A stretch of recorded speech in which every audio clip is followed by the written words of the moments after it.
વિસાવદરની અંદર હમણાં ઘટના બની કે ભાજપના 4-5 કોર્પોરેટરો જેના કોન્ટ્રાક્ટ હાલતા હતા વિસાવદર નગરપાલિકામાં, કોકનું પેટ્રોલ ડીઝલનો કોન્ટ્રાક્ટ હાલતો હતો, કોકનો ગટરનો, કોકનો છાપામાં જાહેરાત આપવાનો કોન્ટ્રાક્ટ હતો, કોકનો સાફ સફાઈનો કચરાની ગાડીનો કોન્ટ્રાક્ટ હતો.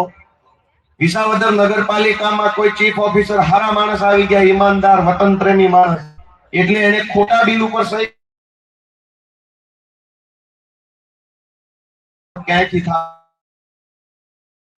કોર્પોરેટરો વિસાવદર નગરપાલિકામાં જઈ અને ચીફ ઓફિસરને ધમકાવવાનું ચાલુ કર્યું. એની ફરિયાદ વિસાવદરની નગરપાલિકાના ચીફ ઓફિસરે વિસાવદર પોલીસ સ્ટેશનમાં આપી કે મને આ લોકો ધમકાવે છે. તો એની ફરિયાદના કારણે વિસાવદરના કોર્પોરેટરોએ હામી ફરિયાદ આપી પોલીસ સ્ટેશનમાં કે ચીફ ઓફિસર અમને ધમકાવે છે.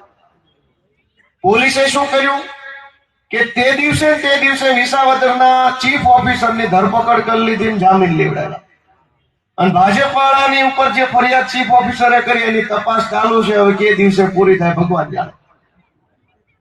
વાત સમજ્યા કે ન સમજ્યા?